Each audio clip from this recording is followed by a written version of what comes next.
Muy buenas noches, les saluda José Alfonso Almora. Oscar Aza se encuentra de vacaciones. El intento de asesinato de la vicepresidenta Cristina Fernández de Kirchner, realizado en circunstancias verdaderamente insólitas, ha conmovido a Argentina y la región y llevado a ese país al límite de la polarización política.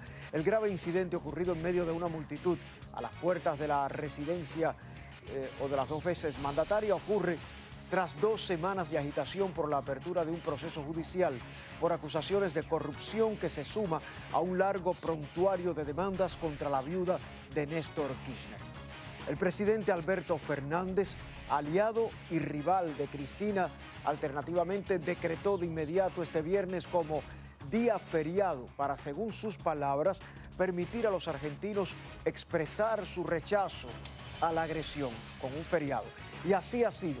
La Plaza de Mayo, centro vital de Buenos Aires, se llenó hoy de partidarios de la polémica líder, evidenciando su poderío político y el beneficio indiscutible que le proporciona el intento frustrado de magnicidio. De inmediato tendremos con nosotros a 2 conocedores profundos de la compleja realidad política argentina para intentar explicarnos este suceso en todas sus dimensiones. Entre tanto, en el panorama nacional, la decisión de la jueza federal en la Florida, Aileen Cannon, sobre la designación de un experto independiente en el caso de los documentos incautados al expresidente Donald Trump en su residencia de Mar-a-Lago, sigue siendo esperada hasta el momento. De ella dependerá, de esa decisión y de la juez, en buena medida la prolongación de una batalla judicial que puede decidir el futuro del hombre más poderoso en el Partido Republicano. Y esta noche examinaremos también el posible resultado de la votación que realizarán los chilenos el próximo domingo para dar luz verde o rechazar la realización de un plebiscito que aprobaría una nueva constitución, y hablaremos de la nueva era de la exploración espacial que Estados Unidos podría iniciar mañana con el lanzamiento del Artemis 1, el cohete más poderoso de la historia de la NASA. Estos son nuestros temas de hoy en Ahora con Oscar Aza, el primer programa periodístico de la Florida, gracias a sus invitados, la preferencia de ustedes y su credibilidad y responsabilidad informativa.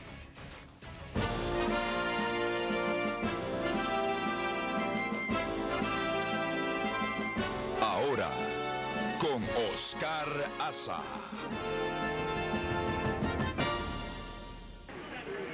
Todas las miradas están hoy puestas en ella, la vicepresidenta argentina Cristina Fernández de Kirchner, que este viernes ha vuelto a salir a la calle sonriendo y lanzando besos a sus seguidores, un día después de que un individuo intentara asesinarla disparando con un arma contra su cabeza. Por fortuna la bala se encasquilló, pero la imagen ha sobrecogido al mundo entero. La mandataria ha dejado su casa en el barrio de Recoleta de Buenos Aires, donde estaba desde el intento de magnicidio, con un destino desconocido. En Argentina la conmoción es total. El gobierno de Alberto Fernández declaró este viernes día feriado para que los ciudadanos pudieran salir a la calle a manifestarse en defensa de la vida y la democracia y en solidaridad con Cristina Fernández. Manifestaciones como esta de Buenos Aires. Mientras tanto, el Ejecutivo mantiene contactos con todos los sectores para tratar de acabar con el discurso de odio y violencia que envenena la vida política argentina en medio de un clima de polarización extrema. Un discurso al que muchos culpan hoy de lo ocurrido. Tenemos que lograr eso, respeto entre los argentinos y que no se fomente más el odio, porque la gente va acumulando odio. De hecho, a pesar de la condena unánime, en la oposición argentina se han alzado voces acusando al gobierno de utilizar el ataque para movilizar a sus militantes. El presunto autor del atentado frustrado contra la expresidenta, que está detenido, ha sido identificado como Fernando Andrés Sabac Montiel, un brasileño de 35 años que vive en Argentina desde 1993. Tiene antecedentes penales y lleva tatuajes con referencias nazis. Nos acompaña aquí en el estudio Norberto Spángaro, empresario y analista político, y directamente en Buenos Aires, Florencia Filadoro, presidenta de la Asociación Argentina de Consultores Políticos, experta en comunicación política. Le damos la preferencia a la dama. Buenas noches, gracias por acompañarnos. ¿Cuál es el clima, la temperatura política y social en Argentina a 24 horas prácticamente de este intento de magnicidio? Buenas noches, gracias por la invitación. Bueno, lo que se observa es un clima de conmoción, una Plaza de Mayo que es la plaza donde usualmente los argentinos, por costumbre, por distintos motivos, tendemos a expresarnos en ese lugar y bueno, básicamente es eso, una conmoción importantísima en todo el país por un hecho que pensamos que habíamos sepultado, digamos, hace bastantes años atrás en relación a, bueno, la violencia política cuando no estamos de acuerdo supuestamente con el otro, ¿no? Digo esto como consecuencia del intento de homicidio de la vicepresidenta, porque afortunadamente esa bala no salió de la pistola, pero la intención era esa. Señor Spángaro, 120 agentes tienen a su cargo custodiar y preservar la seguridad de la vicepresidenta y expresidenta de Argentina. ¿Cómo se explica que un hombre pueda llegar armado hasta lo que le llaman en materia de seguridad el primer anillo de seguridad de la vicepresidenta? Es muy simple, se refleja en la ineptitud e incompetencia del Estado argentino, que ha declinado de ejercer sus funciones de control de la seguridad en manos de la militancia. Es consecuencia de mezclar partidismo con Estado. El partidismo, el militante, muy común en el chavismo, ha reemplazado las fuerzas de seguridad. Las fuerzas de seguridad no actuaron. Aclaremos, Cristina y la policía estuvo 5 minutos después de que se ejecuta ese falso disparo. Quiero aclarar, la bala nunca salió porque no estaba cargada, el arma en la recámara, es un arma de 40 años de antigüedad. Eso es un claro reflejo, esto es lo que sucede habitualmente en el ejercicio de la función pública por el Estado argentino desde hace 2 años y poco más.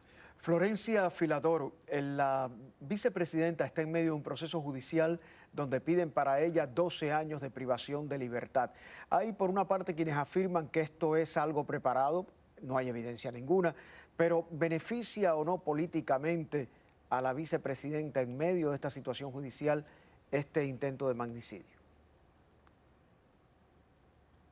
Bueno, desde el punto de vista judicial, obviamente esto no impacta en relación a la postura de ella, digamos, pero sí desde el punto de vista de la opinión pública. Correcto. Y eso es lo que claramente podemos observar hoy con una Plaza de Mayo completamente llena, donde no solamente el kirchnerismo se expresa, sino se logra finalmente, digamos, alinear también a casi todo el peronismo en esa plaza. Y eso es un poco la gran consecuencia por hoy, al menos en estos días, muy positiva, digamos, dentro de la terrible situación que está beneficiando especialmente a la vicepresidenta, ¿no? A Cristina Fernández de Kirchner.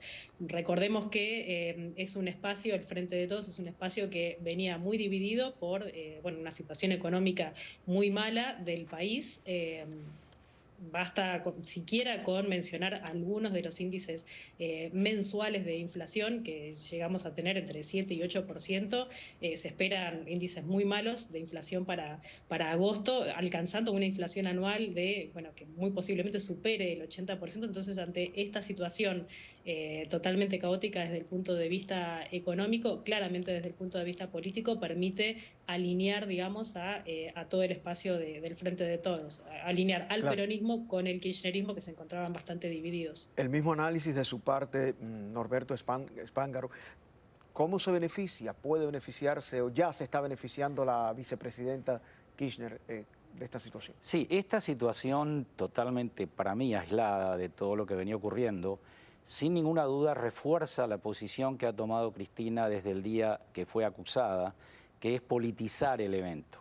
En ningún momento había una discusión en el ámbito judicial de Cristina Kirchner y su defensa. En realidad tendría que comenzar en las próximas semanas. Esto la ayuda a ponerse en el centro de la escena como una víctima de una persecución política. A mi entender, y Florencia probablemente pueda opinar sobre eso, esto también le empieza a dar elementos para poder perjudicar el proceso judicial. El kirchnerismo adoraría poder interrumpir el proceso judicial. Yo estoy muy preocupado con el futuro. Y quiero aclarar que los mensajes de odio continuaron hoy en los discursos del presidente de la Nación en Plaza de Mayo, al juntarse a personas que vienen atacando fundamentalmente, Alfonso, al periodismo. Florencia, la oposición está denunciando lo que llaman manipulación política de este grave incidente.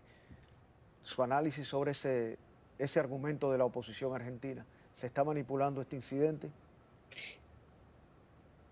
Bueno, en primer lugar, la primera reacción que tuvo la gran mayoría de la oposición fue el repudio ante este hecho terrible de violencia y además un ataque directamente hacia la democracia argentina, ¿no? Por un lado se observa eso, por otro lado algunos de los dirigentes aún todavía no se expresaron, de los principales dirigentes, ¿no? Y otros se expresaron en términos tibios, si se quiere, sin mencionar específicamente la palabra repudio a este hecho de violencia. Desde ya la hipótesis, el eslogan, digamos, si se quiere, que está empezando a utilizar el gobierno y el propio espacio del Frente de Todos es el amor vence al odio, ¿no? Pero resulta que de repente ellos mismos se están estableciendo desde un lado, ellos mismos ya se están definiendo, nosotros somos el amor, los otros son el odio. Entonces eso la verdad es que está lejos de unificar, digamos, a todo el espectro político. Inclusive también, bueno, se solicitó una reunión en Casa de Gobierno donde estuvieron distintos representantes, pero no hubo representantes de la oposición. Entonces, la verdad es que sí termina habiendo de los dos lados, en verdad, una intencionalidad política, ¿no? Obviamente para tratar de aprovechar, digamos, la situación, cada uno de llevar agua para su molino, eso está muy claro. El agresor, que está en manos de las autoridades, nacionalidad brasileña, lleva ya varias décadas viviendo, 35 años, parece que llegó muy joven a la Argentina.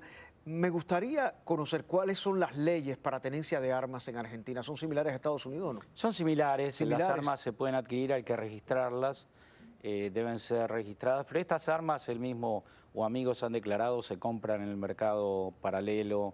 Es un arma muy antigua, es un arma que realmente uno puede, y son especulaciones. Si uno quisiera realmente cometer un atentado, no usa este tipo de armas. Es una Versa 1980 argentina, probablemente comprada dentro del mercado de traficantes y demás.